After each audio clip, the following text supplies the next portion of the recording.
La Bible en un an, le 18 juin, le premier livre des rois, chapitre 20, verset 13, au chapitre 21, verset 29, le livre des psaumes, chapitre 136, verset 1 à 26, le livre des proverbes, chapitre 16, versets 32 et 33, l'épître de Paul aux Romains, chapitre 12, versets 1 à 21.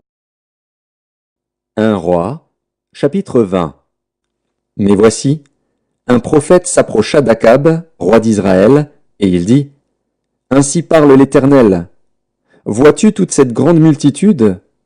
Je vais la livrer aujourd'hui entre tes mains, et tu sauras que je suis l'Éternel. » Akab dit, « Par qui? » Et il répondit, « Ainsi parle l'Éternel, par les serviteurs des chefs des provinces. » Akab dit, « Qui engagera le combat? » Et il répondit, « Toi. » Alors Akab passa en revue les serviteurs des chefs des provinces, et il s'en trouva 232. Et après eux, il passa en revue tout le peuple, tous les enfants d'Israël, et ils étaient 7000. Ils firent une sortie à midi. Ben-Hadad buvait et s'enivrait sous les tentes avec les 32 rois, ses auxiliaires. Les serviteurs des chefs des provinces sortirent les premiers. Ben-Hadad s'informa, et on lui fit ce rapport. « Des hommes sont sortis de Samarie. » Il dit, « S'ils sortent pour la paix, saisissez-les vivants. Et s'ils sortent pour le combat, saisissez-les vivants. » Lorsque les serviteurs des chefs des provinces et l'armée qui les suivait furent sortis de la ville, chacun frappa son homme, et les Syriens prirent la fuite. Israël les poursuivit. Ben-Hadad, roi de Syrie, se sauva sur un cheval avec des cavaliers. Le roi d'Israël sortit, frappa les chevaux et les chars, et fit éprouver aux Syriens une grande défaite. Alors le prophète s'approcha du roi d'Israël et lui dit, « Va, fortifie-toi, examine et vois ce que tu as à faire, car, au retour de l'année, le roi de Syrie montera contre toi. » Les serviteurs du roi de Syrie lui dirent, « Leur Dieu est un Dieu de montagne. C'est pourquoi ils ont été plus forts que nous. Mais combattons-les dans la plaine, et l'on verra si nous ne serons pas plus forts qu'eux. Fais encore ceci. Ôte chacun des rois de son poste, et remplace-les par des chefs. Et forme-toi une armée pareille à celle que tu as perdue, avec autant de chevaux et autant de chars. Puis nous les combattrons dans la plaine, et l'on verra si nous ne serons pas plus forts qu'eux. » Il les écouta, et fit ainsi. L'année suivante, Ben-Hadad passa les Syriens en revue, et monta vers Aphek pour combattre Israël. Les enfants d'Israël furent aussi passés en revue. Ils reçurent des vivres, et ils marchèrent à la rencontre des Syriens. Ils campèrent vis-à-vis d'eux, semblables à 2 petits troupeaux de chèvres, tandis que les Syriens remplissaient le pays. L'homme de Dieu s'approcha, et dit au roi d'Israël, « Ainsi parle l'Éternel. Parce que les Syriens ont dit, « L'Éternel est un Dieu des montagnes et non un Dieu des vallées », je livrerai toute cette grande multitude entre tes mains, et vous saurez que je suis l'Éternel. » Ils campèrent 7 jours en face les uns des autres. Le 7e jour, le combat s'engagea, et les enfants d'Israël tuèrent aux Syriens 100 000 hommes de pied en un jour. Le reste s'enfuit à la ville d'Aphek, et la muraille tomba sur 27 000 hommes qui restaient. Ben-Hadad s'était réfugié dans la ville, où il allait de chambre en chambre. Ses serviteurs lui dirent, « Voici, nous avons appris que les rois de la maison d'Israël sont des rois miséricordieux. Nous allons mettre des sacs sur nos reins et des cordes à nos têtes, et nous sortirons vers le roi d'Israël. Peut-être qu'il te laissera la vie. » Ils se mirent des sacs autour des reins et des cordes autour de la tête, et ils allèrent auprès du roi d'Israël. Ils dirent, « Ton serviteur Ben-Hadad dit, « Laisse-moi la vie. » Akab répondit, « Est-il encore vivant? Il est mon frère. » Ces hommes tirèrent de là un bon augure, et ils se hâtèrent de le prendre au mot et de dire, « Ben-Hadad est ton frère. » Et il dit, « Allez, amenez-le. » Ben-Hadad vint vers lui, et Akab le fit monter sur son char. Ben-Hadad lui dit, « Je te rendrai les villes que mon père a prises à ton père, et tu établiras pour toi des rues à Damas, comme mon père en avait établi à Samarie. Et moi, reprit Akab, je te laisserai aller en faisant une alliance. Il fit alliance avec lui et le laissa aller. L'un des fils des prophètes dit à son compagnon, d'après l'ordre de l'Éternel, « Frappe-moi, je te prie. » Mais cet homme refusa de le frapper. Alors il lui dit, « Parce que tu n'as pas obéi à la voix de l'Éternel, voici, quand tu m'auras quitté, le lion te frappera. » Et quand il l'eut quitté, le lion le rencontra et le frappa. Il trouva un autre homme, et il dit, « Frappe-moi, je te prie. » Cet homme le frappa et le blessa. Le prophète alla se placer sur le chemin du roi, et il se déguisa avec un bandeau sur les yeux. Lorsque le roi passa, il cria vers lui, et dit, « Ton serviteur était au milieu du combat, et voici, un homme s'approche et m'amène un homme, en disant, « Garde cet homme.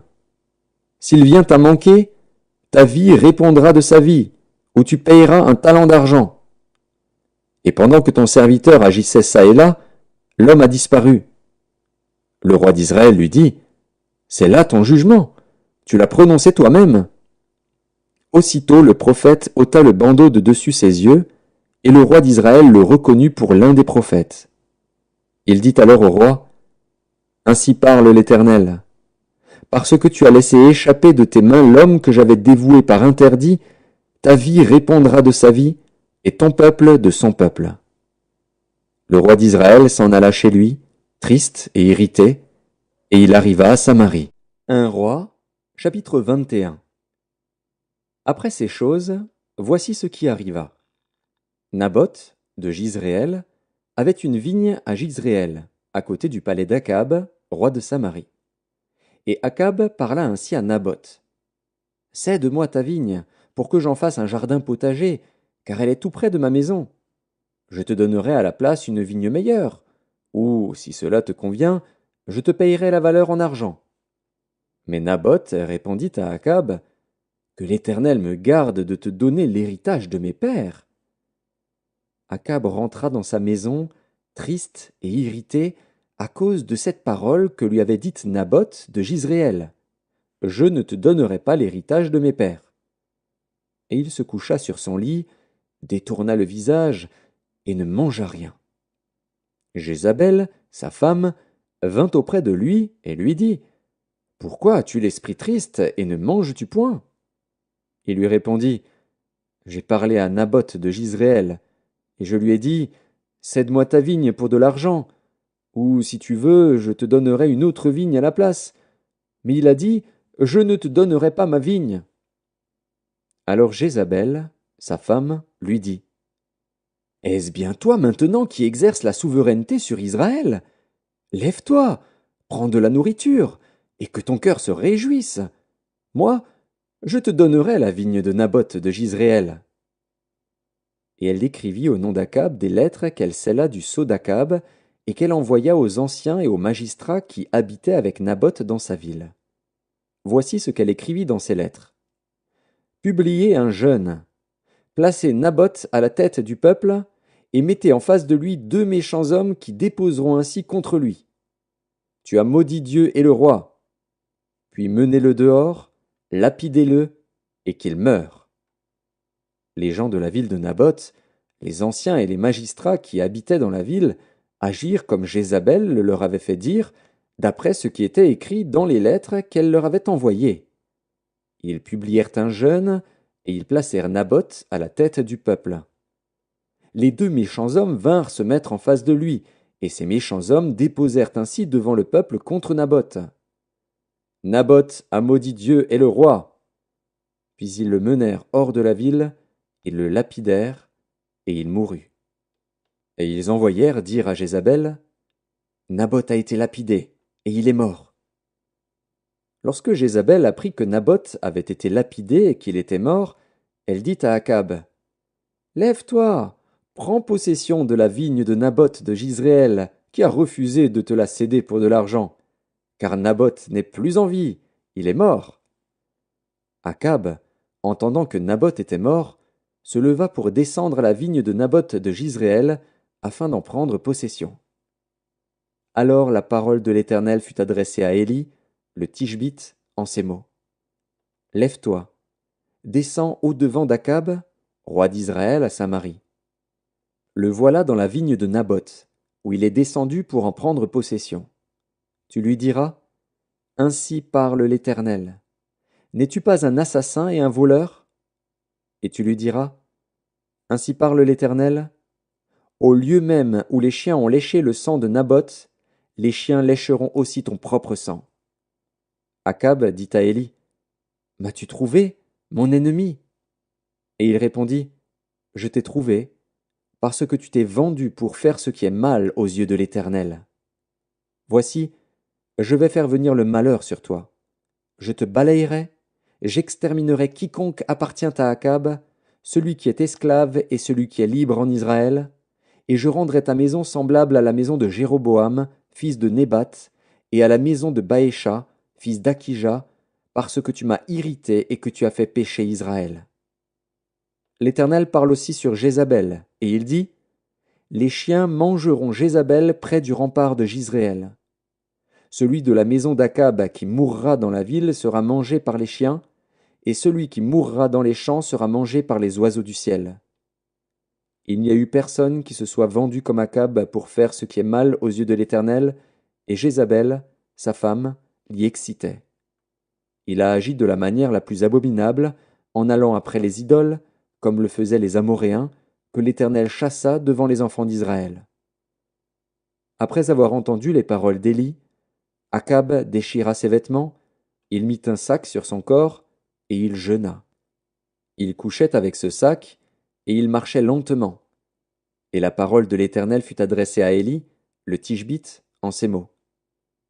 As-tu vu comment Akab s'est humilié devant moi? Parce qu'il s'est humilié devant moi, je ne ferai pas venir le malheur pendant sa vie. Ce sera pendant la vie de son fils que je ferai venir le malheur sur sa maison. Psaume 136. Louez l'Éternel, car il est bon, car sa miséricorde durera toujours. Louez le Dieu des dieux, car sa miséricorde durera toujours. Louez le Seigneur des seigneurs, car sa miséricorde durera toujours. Celui qui seul fait de grands prodiges, car sa miséricorde durera toujours. Celui qui a fait les cieux avec intelligence, car sa miséricorde durera toujours. Celui qui a étendu la terre sur les eaux, car sa miséricorde durera toujours. Celui qui a fait les grands luminaires, car sa miséricorde durera toujours. Le soleil pour présider au jour, car sa miséricorde durera toujours. La lune et les étoiles pour présider à la nuit, car sa miséricorde durera toujours. Celui qui frappa les Égyptiens dans leur premier-né, car sa miséricorde durera toujours. Et fit sortir Israël du milieu d'eux, car sa miséricorde durera toujours, à main forte et à bras étendus, car sa miséricorde durera toujours. Celui qui coupa en deux la mer Rouge, car sa miséricorde durera toujours, qui fit passer Israël au milieu d'elle, car sa miséricorde durera toujours, et précipita Pharaon et son armée dans la mer Rouge, car sa miséricorde durera toujours. Celui qui conduisit son peuple dans le désert, car sa miséricorde durera toujours. Celui qui frappa de grands rois, car sa miséricorde durera toujours, qui tua des rois puissants, car sa miséricorde durera toujours. Sion, roi des Amoréens, car sa miséricorde durera toujours, et Og, roi de Basan, car sa miséricorde durera toujours, et donna leur pays en héritage, car sa miséricorde durera toujours. En héritage à Israël son serviteur, car sa miséricorde durera toujours. Celui qui se souvint de nous quand nous étions humiliés, car sa miséricorde durera toujours, et nous délivra de nos oppresseurs, car sa miséricorde durera toujours. Celui qui donne la nourriture à toute chair, car sa miséricorde durera toujours. Louez le Dieu des cieux, car sa miséricorde durera toujours. Livre des Proverbes, chapitre 16. Celui qui est lent à la colère vaut mieux qu'un héros, et celui qui est maître de lui-même que celui qui prend des villes. On jette le sort dans le pan de la robe, mais toute décision vient de l'Éternel. L'épître de Paul aux Romains, chapitre 12. Je vous exhorte donc, frères, par les compassions de Dieu, à offrir vos corps comme un sacrifice vivant, saint, agréable à Dieu, ce qui sera de votre part un culte raisonnable. Ne vous conformez pas au siècle présent, mais soyez transformés par le renouvellement de l'intelligence, afin que vous discerniez quelle est la volonté de Dieu, ce qui est bon, agréable et parfait. Par la grâce qui m'a été donnée, je dis à chacun de vous de n'avoir pas de lui-même une trop haute opinion, mais de revêtir des sentiments modestes, selon la mesure de foi que Dieu a départie à chacun. Car, comme nous avons plusieurs membres dans un seul corps, et que tous les membres n'ont pas la même fonction, ainsi nous qui sommes plusieurs, nous formons un seul corps en Christ, et nous sommes tous membres les uns des autres. Puisque nous avons des dons différents selon la grâce qui nous a été accordée, que celui qui a le don de prophétie l'exerce selon l'analogie de la foi, que celui qui est appelé au ministère s'attache à son ministère, que celui qui enseigne s'attache à son enseignement, et celui qui exhorte à l'exhortation, que celui qui donne le fasse avec libéralité, que celui qui préside le fasse avec zèle, que celui qui pratique la miséricorde le fasse avec joie. Que la charité soit sans hypocrisie, ayez le mal en horreur, attachez-vous fortement au bien. Par amour fraternel, soyez pleins d'affection les uns pour les autres. Par honneur, usez de prévenance réciproque. Ayez du zèle et non de la paresse. Soyez fervents d'esprit. Servez le Seigneur. Réjouissez-vous en espérance. Soyez patients dans l'affliction. Persévérez dans la prière. Pourvoyez aux besoins des saints. Exercez l'hospitalité. Bénissez ceux qui vous persécutent. Bénissez et ne maudissez pas. Réjouissez-vous avec ceux qui se réjouissent. Pleurez avec ceux qui pleurent. Ayez les mêmes sentiments les uns envers les autres. N'aspirez pas à ce qui est élevé, mais laissez-vous attirer par ce qui est humble. Ne soyez point sages à vos propres yeux. Ne rendez à personne le mal pour le mal. Recherchez ce qui est bien devant tous les hommes. S'il est possible, autant que cela dépend de vous, soyez en paix avec tous les hommes. Ne vous vengez point vous-même, bien-aimés, mais laissez agir la colère, car il est écrit « À moi la vengeance, à moi la rétribution, dit le Seigneur. Mais si ton ennemi a faim, donne-lui à manger. S'il a soif, donne-lui à boire. Car en agissant ainsi, ce sont des charbons ardents que tu amasseras sur sa tête. Ne te laisse pas vaincre par le mal, mais surmonte le mal par le bien.